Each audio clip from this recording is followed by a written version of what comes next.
She typed, "I'm not allowed to leave," with shaking fingers, praying for her dispatcher to answer. She didn't expect the ghost of the underworld to receive. On the other side of the rain-slicked city, Han Gyrock sat in the back of a luxury sedan, his obsidian eyes fixed on the glowing signal on his tablet. He didn't care about the corporate locks, and he didn't care about the corrupt security team hunting her. He only cared that the invisible girl he had been watching for 3 years had finally, accidentally, summoned him. The fluorescent lights of the 44th floor hummed with a clinical, predatory energy. Olivia James stood in the center of the glass and steel labyrinth, her delivery bag feeling like a lead weight against her hip. She had just seen the handoff, the thick envelope, the cold look on Vance's face, and now the exit signs were dark. The rhythmic, metallic thud of electronic locks clicking in sequence echoed down the corporate hallway, a sound that signaled her erasure. "You weren't supposed to be the one on this shift, Olivia," Vance's voice crackled over the building's intercom, dripping with a terrifying, artificial sincerity. "Now you've made yourself a liability. Just stay where the cameras can see you. We'll make this quick." Olivia didn't wait to hear the rest. She scrambled into a darkened conference room, her fingers fumbling for her phone with a desperation that made her breath come in shallow gasps. She needed Miller, her dispatcher. He had to be able to override the building's security. Through the floor-to-ceiling glass, the city was a blur of neon and rain, but inside, the air was stale and heavy with the scent of ozone. Everything looked the same through her terror, names blurring into shapes, numbers into nonsense. With a trembling thumb, she pressed the contact at the top of her recent calls and typed with frantic speed, "I'm not allowed to leave. Aegis Corp, 44th floor. They're locking the doors. Please, Miller, help me." She hit send and collapsed against the mahogany desk, her heart hammering against her ribs like a trapped bird. A few seconds later, the phone buzzed. "Who is this? You have reached a private line." The blood drained from Olivia's face. Wrong number. She had sent her location and a plea for help to a total stranger while Vance's security team was seconds away from finding her hiding spot. "I'm sorry, please," she messaged back, her thumbs sliding over the glass. Wrong number. "But they're coming for me. I'm trapped on the 44th floor. Please call anyone. I don't want to disappear." There was a long, agonizing silence where the only sound was the heavy boots of guards approaching the door. Then, the response came, not a question, but a command that felt like a lifeline thrown from a passing ship. "Stay away from the glass. I am 5 minutes away." It wasn't Miller. It wasn't the police. The tone was cold, absolute, and carried the weight of a different kind of power. Olivia stared at the message, a new kind of chill settling in her marrow. She didn't know who was coming, but for the first time in her life, the girl who was invisible to the world felt like she had finally been seen. The humming fluorescent lights flickered once, twice, and then died, plunging the 44th floor into a terrifying, velvet blackness. Outside, the rain continued to lash against the glass, but inside, the silence was absolute, until the electronic locks on the heavy mahogany doors gave a collective, high-pitched whine and clicked open. Olivia pressed herself into the corner of the darkened conference room, her delivery bag clutched to her chest. She heard the heavy boots of Vance's security team stop abruptly in the hallway. "Power's out," a voice growled. "Switch to thermals. She's still in the sector." A red beam of a laser sight swept across the door of Olivia's hiding spot, cutting through the dark like a blade. She held her breath, her heart drumming so loudly she was certain they could hear it. Then, a sound came from the stairwell, not the heavy tread of a soldier, but the soft, metallic hiss of a smoke canister. A thick, white fog began to roll under the door, and suddenly, the hallway erupted. There were no shouts, only the muffled thump of bodies hitting the floor and the distinct, surgical snap of bones. It was over in seconds. The silence returned, heavier than before. The conference room door pushed open. Olivia scrambled back, her eyes wide as a silhouette stepped through the haze. He didn't look like a rescuer. He looked like a shadow that had taken human form. He was tall, dressed in a long charcoal coat that seemed to absorb the little light coming from the city outside. "Olivia James," he said. His voice wasn't warm. It was a low, resonant hum that seemed to vibrate in the very air around her. He didn't move toward her. He simply stood there, his obsidian eyes catching the distant neon glow of a billboard across the street. In his hand, he held a sleek, blackened device, the jammer that had crippled the building's multi-million-dollar security system. "Who are you?" she whispered, her voice cracking. "How do you know my name?" "The people hunting you think you're a delivery girl who saw too much," Han Gyrock said, stepping closer. The scent of rain and cold steel followed him. "They think you're a ghost. But I've known you for 3 years, Olivia. You aren't a ghost to me." He reached out, his gloved hand hovering just inches from hers. "The elevators are dead. The stairs are clear. You can stay here and wait for Vance to bring more men, or you can come with me and find out why I've spent 3 years making sure you stayed alive." Olivia looked at the darkness of the hallway, then back at the man who had just dismantled an empire for her. She reached out, her fingers brushing the leather of his glove. "Take me out of here." "I intend to take you much further than the lobby," Gyrock replied. The descent from the 44th floor was a blur of shadow and silence. Han Gyrock led Olivia through the service stairwell, his movements so fluid he seemed to anticipate the building's security rhythms before they even occurred. When they reached the loading dock, a matte black sedan was already idling in the rain, its headlights cutting through the mist like the eyes of a predator. They drove in a silence that was far from empty. Olivia watched the rain-slicked neon of the city retreat until the towering glass of the financial district was replaced by the rusted, industrial bones of the old shipyard. They pulled into a massive, nondescript warehouse. As the heavy steel shutters rolled down behind them, the interior lights flickered on, revealing a space that was part high-tech command center and part brutalist sanctuary. This was the sanctuary of concrete. "You're a long way from the delivery routes of Uptown," Gyrock said, shedding his coat to reveal the holster strapped to his ribs. He gestured toward a glass-walled loft overlooking the warehouse floor. "This is the only place in the city where Vance's cameras can't find you. My team calls it the war room. I call it home." Olivia walked to the edge of the loft, her eyes wide. Below, a dozen monitors displayed live feeds of the city's most secure locations, including the very building she had just escaped. She felt a wave of dizziness. To the world, she was a girl on a scooter carrying takeout. To the man standing behind her, she was a piece of a puzzle he had been solving for years. "Why me?" she asked, her voice echoing off the concrete. "You're the ghost. You run the underworld. Why would you spend 3 years watching a delivery girl?" Gyrock stepped up beside her, his presence a cold, grounding weight. He didn't answer immediately. Instead, he reached out and tapped a key on a nearby console. A grainy, low-resolution video appeared on the center screen. It was dated 3 years ago, filmed in a dark, narrow alleyway Olivia recognized instantly. "Because 3 years ago, everyone else looked away," Gyrock said, his voice dropping to that dangerous, low hum. "But you didn't. You stayed." Olivia stared at the screen, her breath catching as she watched her younger self, on a battered bike, dodging a hitman's car to throw a distraction that saved a bleeding man in a suit.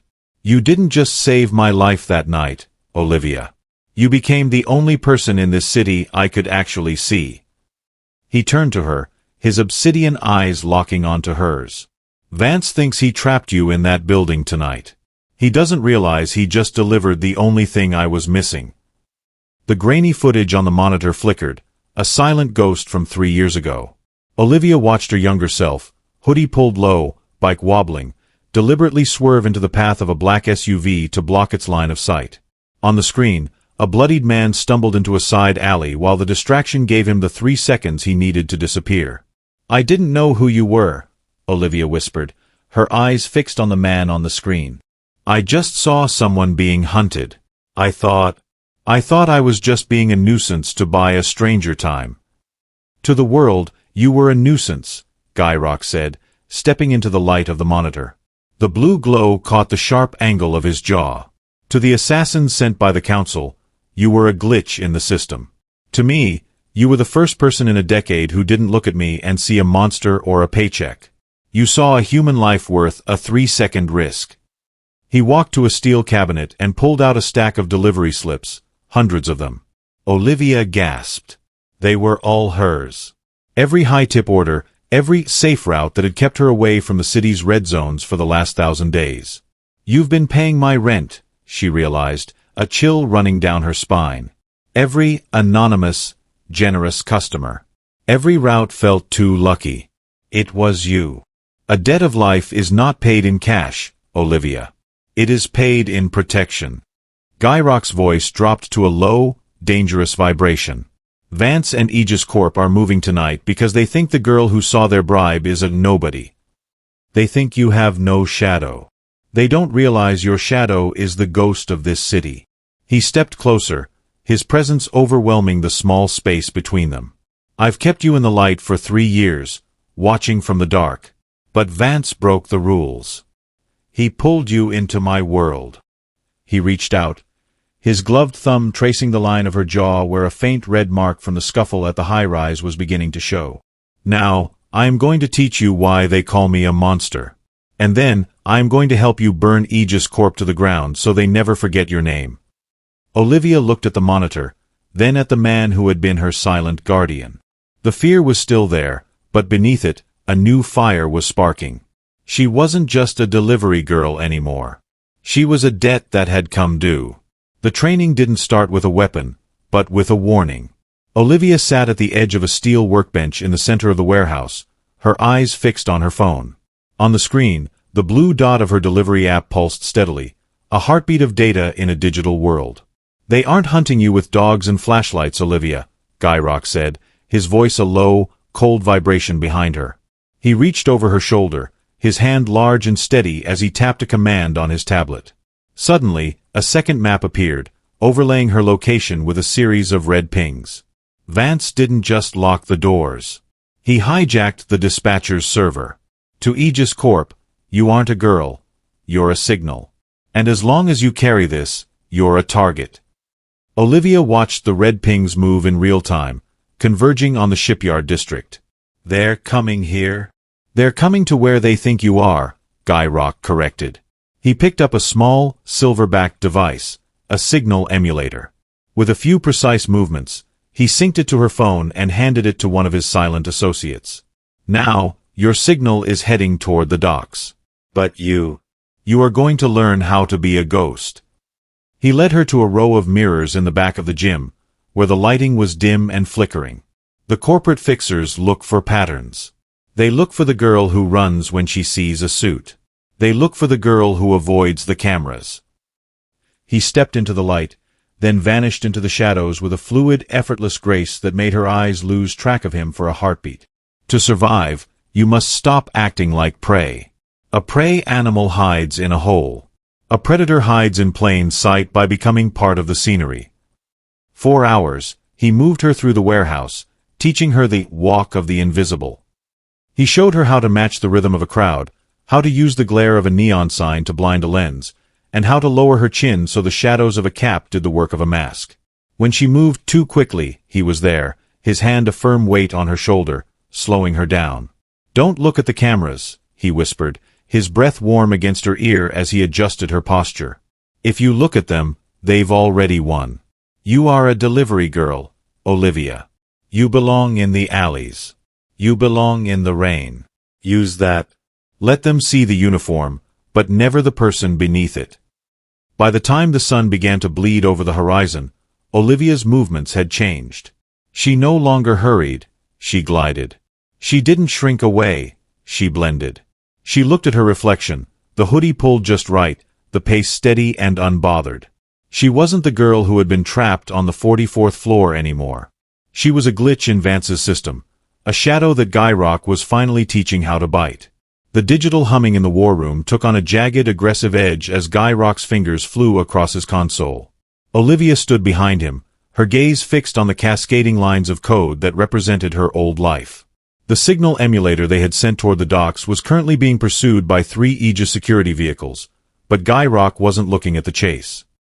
He was looking at the origin of the order that had sent her to the 44th floor. A priority delivery isn't generated by a computer, Olivia, Guy Rock said, his voice a low, dangerous rumble. It's a manual override. Someone had to personally assign you to that building. Someone who knew the security protocols were being bypassed for a bribe. He tapped a final key, and a private log from the delivery hub's internal server bloomed across the center monitor. At the bottom of the manifest, time-stamped 10 minutes before her arrival at Aegis Corp, was the digital signature of the sender. The name Miller stared back at her in clinical, white text. Olivia felt the air leave her lungs as if she'd been struck. Miller wasn't just her dispatcher. He was the man who had given her the job when no one else would. He was the one who checked in on her during late-night shifts in the rain, the one she had tried to text when the doors locked.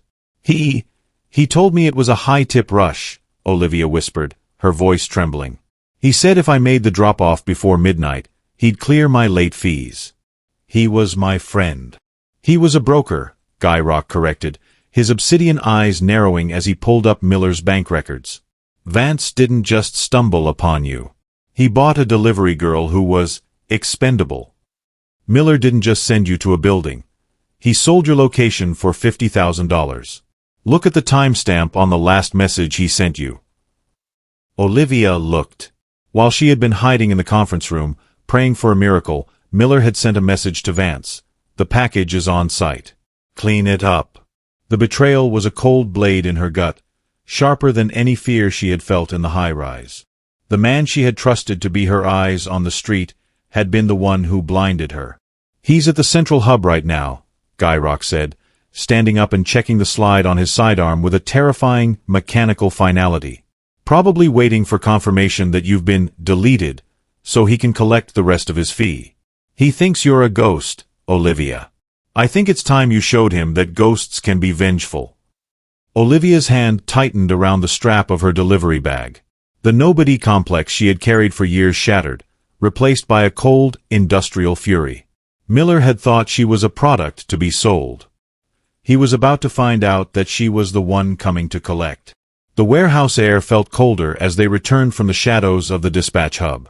The adrenaline that had sustained Olivia during the confrontation with Miller was beginning to ebb, leaving behind a raw, jagged hollow. She looked down at her hands, still stained with the city's grit, and then at her reflection in the darkened monitors.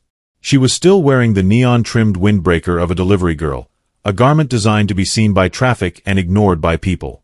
That life is over, Olivia, Guy Rock said. He didn't look at her. He was focused on a tall, slender case that had been brought into the war room while they were out.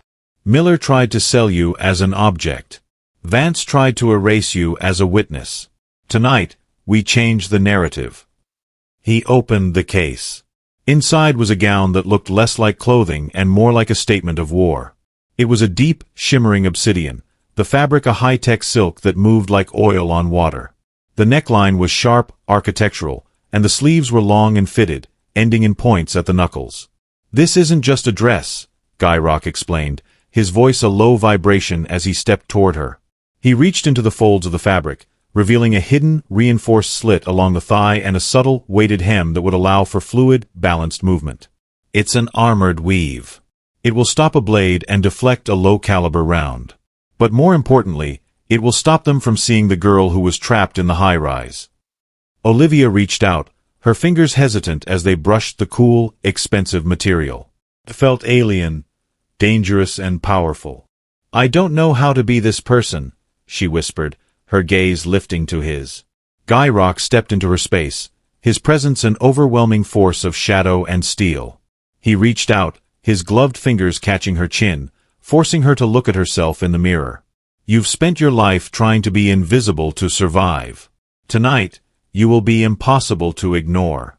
You will walk into the black market auction not as a victim, but as my navigator. You will be the ghost that haunts their security systems while they are distracted by the woman in the obsidian silk. He handed her a slim, silver device, a master key disguised as a piece of high-fashion jewelry. The windbreaker was a shroud. This is your armor. When Olivia emerged from the dressing area minutes later, the transformation was absolute. The soft-spoken delivery rider was gone.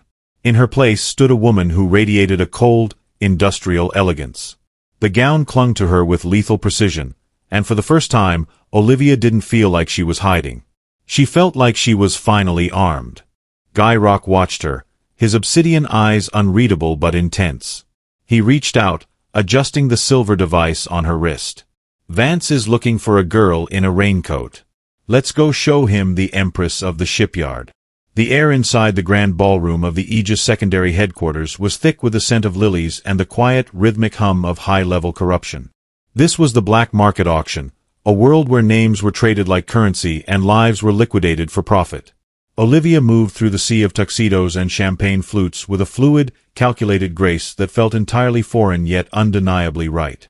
The obsidian silk of her gown whispered against the marble floor, its weighted hem ensuring her steps remained silent, just as Guy Rock had taught her. She wasn't the girl who had been erased on the 44th floor anymore. As she bypassed a security detail, her gaze remained steady, never flickering toward the cameras. She was the digital Trojan, a masterpiece of stealth designed to infiltrate the very system that had tried to swallow her. Guy Rock's voice was a low, imperceptible vibration in her earpiece, a ghost in her ear. Target sighted. Vance is at the center of the terrace. He's looking for a threat he can understand. He isn't looking for you. Olivia caught her reflection in a gilded mirror. The high-fashion armor she wore didn't just hide her identity. It projected a power that made the elite instinctively step aside. She reached the central server hub disguised as a decorative pillar and pressed her wrist against the cold stone. The silver device Guy Rock had given her, the master key, began to pulse with a faint, blue light as it initiated the virus upload. "Connection established," Guy Rock murmured. "You're inside their veins, Olivia." Suddenly, Vance turned. His eyes scanned the room with the practiced paranoia of a man who knew his empire was built on sand. For a heartbeat, his gaze locked onto hers. He didn't recognize the delivery girl he had sold out, but he saw the threat. He saw a woman who possessed the room in a way no victim ever could. Olivia didn't flinch. She leaned against the pillar, looking through him with a cold, industrial detachment. On the screen of the tablet Vance held, his financial ledgers were already beginning to dissolve into lines of dead code. She wasn't just holding a key, she was holding the detonator. The corporate world had tried to make her invisible, but tonight, she would be the only thing they remembered as their world turned to ash. The sirens in the distance were nothing more than a fading hum, swallowed by the thick, industrial silence of the shipyard. On the horizon, the Aegis Corp logo atop the high-rise flickered and died, a digital corpse left in the wake of Olivia's virus. The corporate empire that had tried to erase a nobody had been dismantled from the inside out, its secrets spilled into the dark and its leaders led away in the very shadows they thought they owned. Olivia stood on the loading dock of the warehouse, the obsidian silk of her gown fluttering in the cold morning breeze. She looked down at her hands, steady, powerful, and no longer stained by the city's grime. Beside her, Guy Rock stood like a silent monolith, his gaze fixed on the waking city. He didn't offer a celebratory drink or a hollow congratulations. Instead, he reached into his coat and pulled out a sleek, unbranded device, its surface as dark as the water below. He placed it in her palm, his gloved fingers lingering for a second against hers. "The delivery network is gone," he said, his voice a low, resonant vibration that felt like a foundation. "Miller is in a cell, and the men who bought you are ruined. You no longer have a boss, Olivia. You no longer have a route you're forced to follow." Olivia turned the device over. It was light, yet it felt heavier than any package she had ever carried. She powered it on, and a single contact appeared on the encrypted screen, Guy Rock. "In this city, people spend their lives trying to be seen by the right people or hidden from the wrong ones," Guy Rock said, turning to face her. His obsidian eyes were no longer just watching a debt, they were looking at a partner. "You've spent your life being invisible. Now, you are the one who controls the light. This device gives you access to every camera, every lock, and every secret in my network." He stepped closer, the scent of rain and steel surrounding her once more. "From now on, you aren't the girl trapped behind the door. You are the one who holds the keys. You choose who enters this city's secrets, and you choose who leaves them." Olivia looked from the device to the man who had seen her when the world chose to look away. She didn't feel like the struggling delivery rider anymore. She felt like the navigator of the very shadows that had once terrified her. She slipped the device into the hidden slit of her gown, her fingers brushing the cold steel of her blade. "I choose to stay," she said, her voice clear and absolute. Guy Rock nodded once, a rare ghost of a smile touching his lips. He offered his arm, and together they walked back into the concrete sanctuary. The city was waking up, but for the first time, it belonged to the girl who had accidentally texted a devil and found herself a throne.